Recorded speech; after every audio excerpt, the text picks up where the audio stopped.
모든 애국자가 다 그리스도인은 아닙니다마는 진실된 애국자는 모든 크리스찬들은 진실된 애국자가 될 수밖에 없습니다. 그것은 성경이 그렇게 가르칩니다. 너의 동족 친척에게 사랑하지 않는 것은 악 중에 큰 악이라고 성경은 지적합니다. 오늘 사도 바울은 그가 어떻게 자기 동족을 사랑했는지를 진실하게 고백하고 있습니다.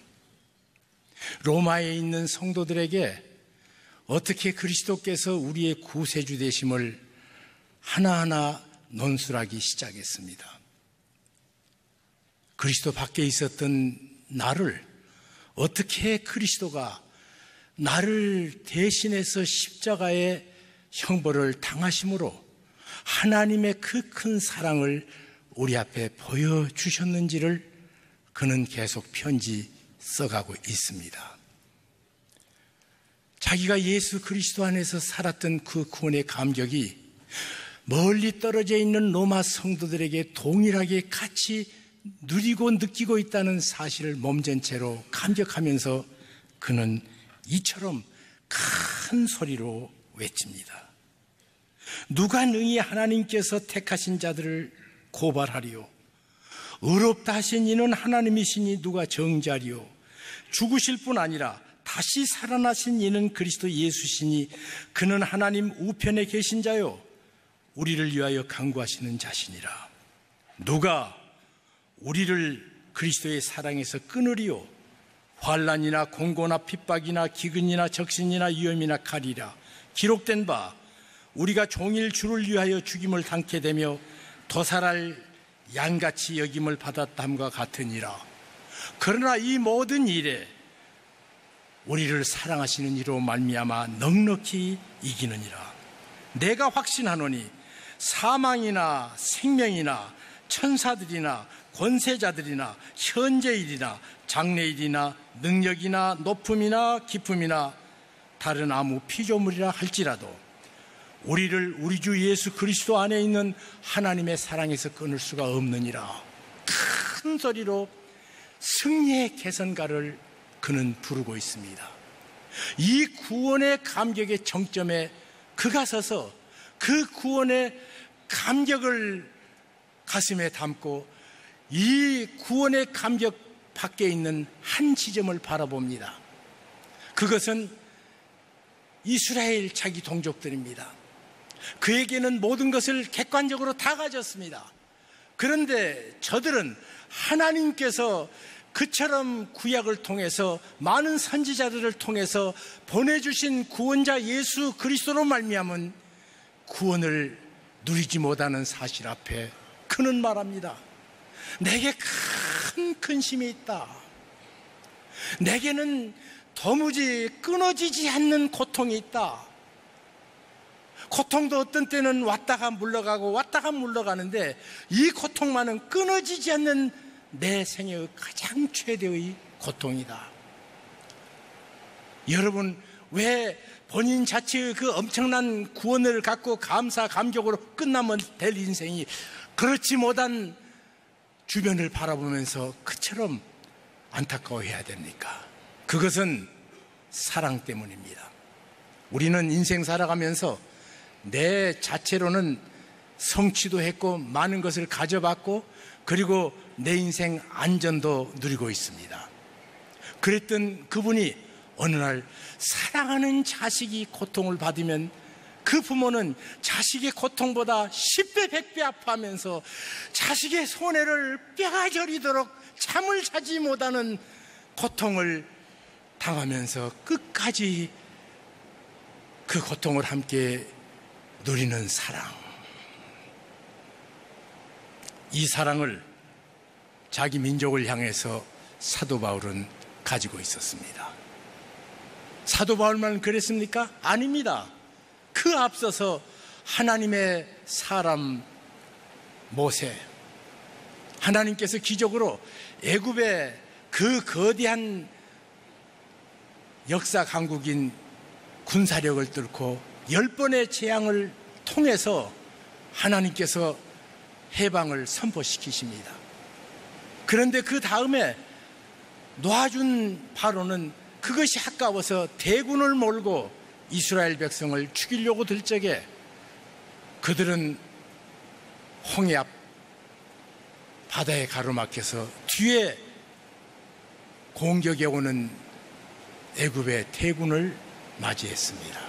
여러분, 이 세상의 역사 이래로 노예가 노예의 사슬을 풀어버리고 스스로 자유민이 된 역사는 딱 출애굽한 역사입니다. 없습니다. 미국의 남북전쟁도 백인들이 싸워서 만들어준 자유지요, 스스로 쟁취 못했습니다. 스파르타쿠스 반란, 만적의 반란, 홍경래의 반란, 모든 반란이 있었는데 반란은 공권력에 의해서 반드시 괴멸당했습니다. 그런데 단 한 역사, 하나님께서 행하신 이 에집트의 역사, 그들은 바다를 육지처럼 건너는 하나님의 기적을 경험합니다. 그것으로 끝나지 않습니다. 그가 걸어가는 앞길에 사막 광야 길이기 때문에 물이 태부족했습니다. 그런데 놀랍게도 반석에서 샘물이 터져 나옵니다. 먹을 음식이 없습니다. 하늘에서 만나라는 이상한 음식이 내려서 저들이 가는 모든 앞길에 식량의 보급이 되었습니다. 얼마나 많은 기적으로 저들과 함께 했습니다. 그러나 타락한 이스라엘 백성들, 기적 속에 살면서, 하나님의 손길 속에 살면서 하나님의 손길을 안 봤습니다. 이것이 저들의 비극입니다. 오늘도 많은 그리스도인들이 주님의 은총의 손길을 보지 못하면 하나님께서 주시는 축복을 저주로 바꿉니다. 불평과 원망으로 바꿉니다. 저들이 가데스 바네아에 섭니다. 이제 광야 길을 모두 끝내고 바로 앞에 가나안 복지를 두셨습니다. 그리고 너희들이 가야 할 그 땅을, 어떤 땅인지 12지파의 대표 한 명씩 뽑아가지고 한번 둘러봐라. 내가 너희를 위하여 마련한 땅이니라 보냈습니다. 그 중에 돌아와가지고 10명은 하나님께서 말씀하신 대로 그 땅은 참 비옥한 땅입니다. 여기 보십시오. 대개 이스라엘의 그 포도송이는 적게는 30cm, 크게는 1m까지 커집니다. 그리고 세계에서 당도가 가장 높은 무화과와 그리고 오렌지가 나는 곳이 그 땅입니다. 그것들 산물을 가지고 와서 이렇게 풍성한 땅이 옳습니다. 그리고 그들이 지어놓은 성을 보니까 마치 땅에서 하늘이 높음처럼 그들 성이 얼마나 견고한지 금성철벽이었습니다. 그리고 그들의 사람들의 신장을 보니까 키가 얼마나 큰지 마치 그들 앞에 서면 우리는 메뚜기 같습니다. 우리는 도저히 그 엄청난 땅을 침공해서 얻을 수가 없습니다. 보고를 합니다. 사람들이 그 소리를 듣고 흥분해서 죽을 데가 없어서 우리를 이 땅에 멸절시키기 위해서 인도했는가? 모세를 돌로 쳐 죽이려고 듭니다. 그때입니다. 갈렙이 옷을 찢고 나와서, 아니라 우리가 간 땅은 성경에 하나님께서 말씀하신 대로, 우리 조상에게 약속된 대로 젖과 꿀이 흐르는 땅입니다. 하나님께서 우리와 함께 하시면 반드시 그것을 우리가 얻습니다. 저들은 우리의 밥입니다. 여러분, 제가 이번에 로마에서 불란서 니스 해변마을 트럭으로 덮친 뉴스를 거기서 봤습니다. 해변에 사람들이 구름대처럼 모여 있는데 큰 트럭으로 사람의 시신을 깔아버리더라고요. 그것이 어떻게 된 줄 압니까? 불란서에는 사람이 필요해서 허드레일 할 사람들을 수입했습니다. 그리고 요 근래에는 이제 난민 사태가 발생해서 곳곳으로 지금 들어가고 있습니다.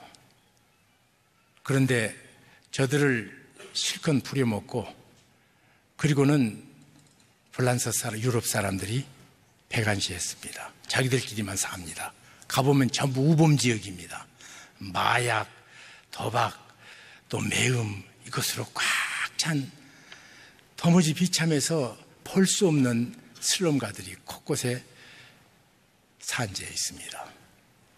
이곳에서 자란 젊은 청년이 그 절망감으로 고통받을 적에 IS라는 악마적인 교훈을 받아가지고 그처럼 엄청난 참화를 일으킨 것입니다. 제가 이거 보면서 다문화 돌봐야겠구나. 그들이 우리하고 동일하게 서로 사랑에 교류하지 않으면 이것은 우리 후손들에게 무서운 저주가 되겠구나. 사실 저는 선교사 은퇴마을 세울 때 이런 목적으로 세웠습니다. 첫 번째로는 이미 한 세대를 선교지에 살았기 때문에 그들이 가진 경험과 지식을 가지고 처음 선교 나간 사람들을 잘 인터넷을 통해서 화상으로든지 그렇지 않으면 글로 상담해 주자. 왜냐하면 처음 선교사로 나간 사람이 아무것도 없는 적막강산에 혼자 미쳐서 악을 쓰고 싶답니다. 대부분 경우에. 그런데 어디 가서 내가 연락할 때도 있다. 내가 전화하면, 내가 말하면 내 음성을 들어줄 사람이 있다. 이런 곳은 만들어줘야겠다. 그래서 은퇴마을을 처음에 시작했습니다. 생각했습니다. 물론 그들이 돌아오는 그것은 절실한 문제입니다. 2만 7천 명 가라고 그럴 적에는 그렇게 떠들고 보내놓고 올 때 아무것도 없었습니다. 그들이 오면 두 번째로는 그들이 지금껏 선교사들이 사역했던 그 사역의 기록들을 곳곳에 수집을 했다가 얼카이브를 만들어서 언젠가 선교지의 교회 역사 쓸 적에 교회 역사 바로 써주도록 도와줘야겠다.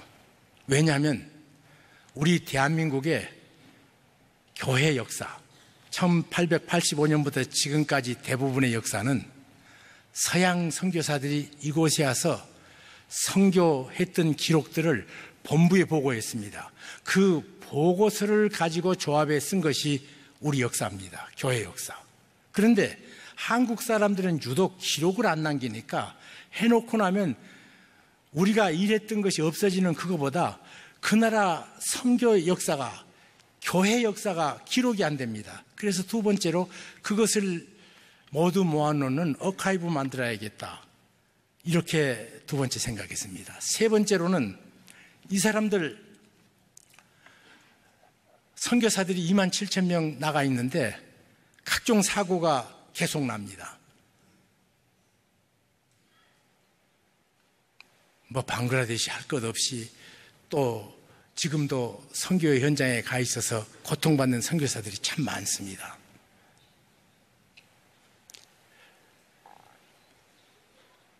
그들이 위기를 당했을 적에 돕는 워치타워, 전망대 세워서 세계 도처에서 선교사가 어려움 당하는 것을 빨리 알려서 그들을 구조하는데 교회가 관심 가져야겠다. 다른 데서는 별 관심이 없습니다. 그것을 그렇게 한 것은 저희가 설립했던 GMF에 선교사가 800가정 나가 있는데 코소보 사태에 5가정이 도무지 종족이 없어졌습니다. 그래서 저희가 백방으로 뛰는데 알 수가 없습니다. 우리 외교부는 모른다로 일관했습니다.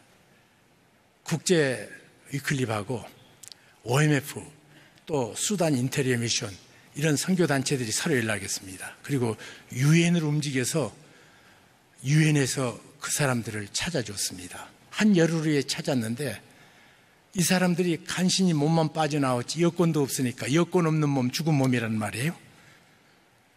그래서 저희가 여권들을 만들어서 공수해서 티켓과 함께 그분들을 한국에 모셔왔고, 리비아 말기 때 카다피 아마 정보를 누가 수집하려는지 한국에 정보원이 가가지고 거기 몇 사람을 만났는데, 말 못하는 정보원이 하필이면 말 잘하는 선교사 2명 데리고 통역을 시켰습니다. 그 사람들은 도망가고 그 선교사들은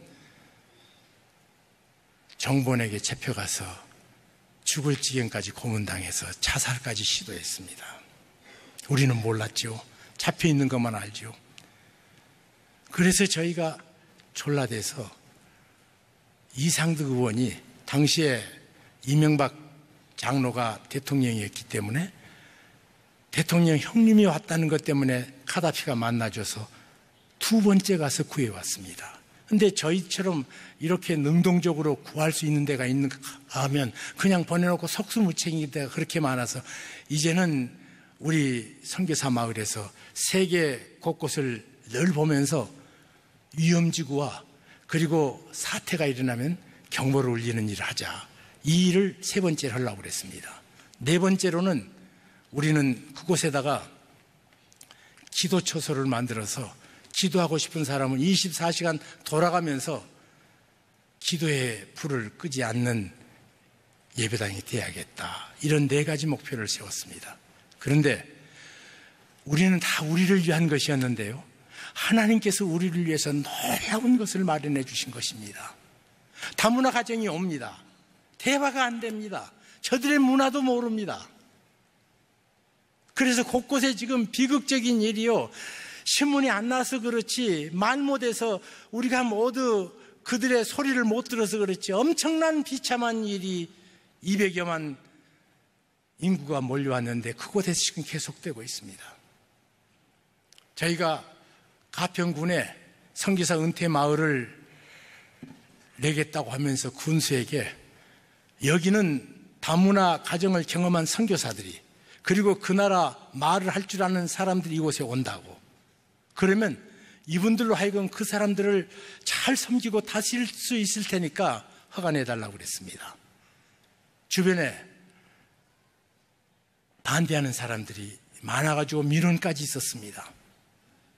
군에서 우리 가평군이 다문화 가정 문제 해결하는 단초가 되도록 해달라고 하면서 이번에 허가를 내줬습니다. 여러분, 우리가 지금 저들을 사랑으로 영접하지 않으면요, 우리 속에 엄청난 원수를 키우는 일이 됩니다.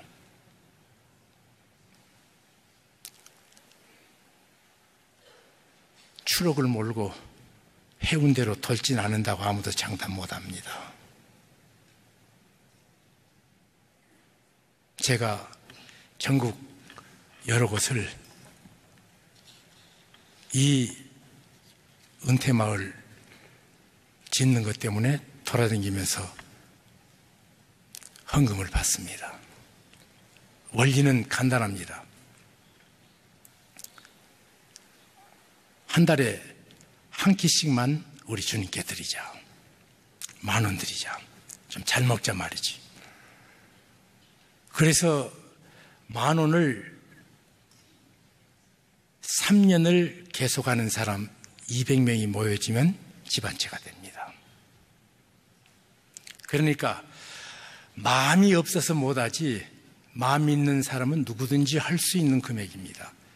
곳곳마다 내가 헌금하면서 이렇게 환영받은 거 처음이에요. 감동하면서 줍니다. 어느 교회 갔더니 이 설교 끝난 다음입니다. 한 권사님이 쫓아와서 제게 그러더라고요. 목사님, 아침에 바빠서 백 중에 묵직한 백 성경 찬송 들었겠거니 하고 가져왔더니 성경책 놓고 돈뭉치가 있더래요. 그러면서 저한테 주는데 1,000,000원을 주더라고요. 곳곳마다 참 사람들의 마음이 정말 이 필요를 알고 움직이기 시작하니까 얼마나 감동하면서 헌금을 시작하는지 모릅니다. 그리고 교회마다 갔더니 목사님, 가평 말고 이거 전국 운동화 해 주십시오. 그래서 다문화 가정이 있는 곳곳에 앞으로 돌아올 선교사가 그렇게 많은데 그 선교사 10가정이면 얼마든지 한 구는 커버할 수 있습니다. 그 운동해 주세요. 아니 내가 만 75 됐는데 이제 이 일 하면 큰일 나겠어요 하여튼. 그래서 좋은 후계자를 빨리 정할 생각입니다. 여러분, 제가 살아보면서 가장 큰 자해 행위는 이기심이라고 늘 생각하고 삽니다. 이기적인 사람 쳐놓고 인생에 누추하지 않는 사람을 내가 본 적이 없습니다. 돈이 있건 없건, 학문이 크건 적건, 인간적인 눈으로 성공했건 실패했건 그처럼 초라한 인생 없고요. 주님의 말씀 따라 손을 펴는 사람보다 더 아름다운 생애를 산 사람들은 저는 못 봅니다. 사랑하는 성도 여러분, 여러분이 예수 그리스도의 그 큰 구속으로 구원받은 것이 확실합니까? 사실이냐고요, 사실. 그러면 당신을 위해서 하나님께서 하나밖에 없는 외아들을 나를 위해서 희생하신 것을 믿습니까?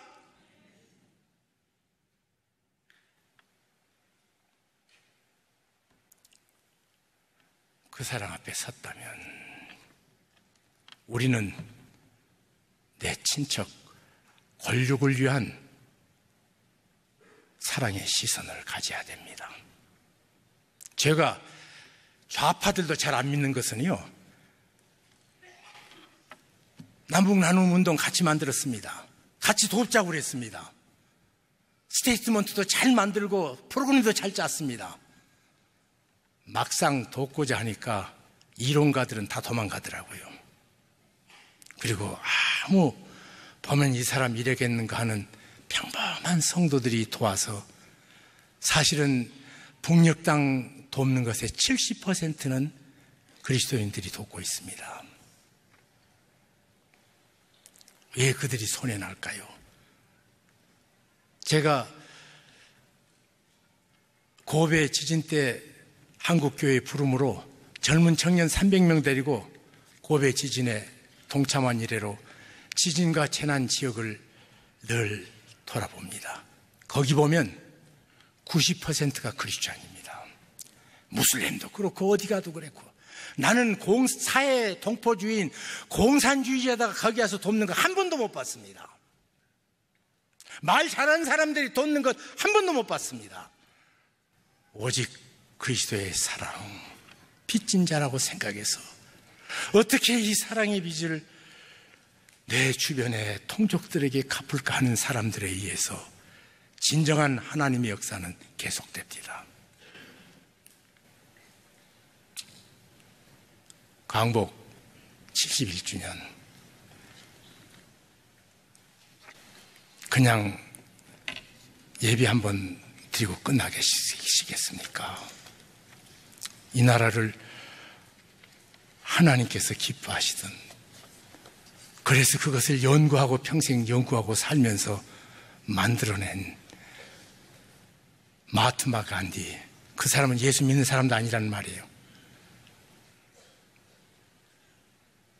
산상수훈을 압축해서 만든 7가지 죄악.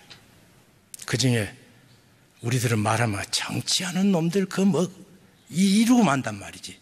경제하는 사람들 이루고 만단 말이죠.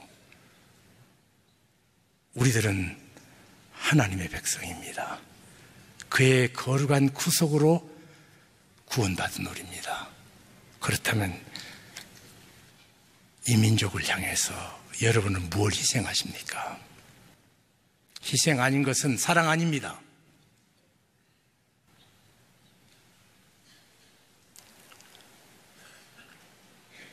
놀라운 사실은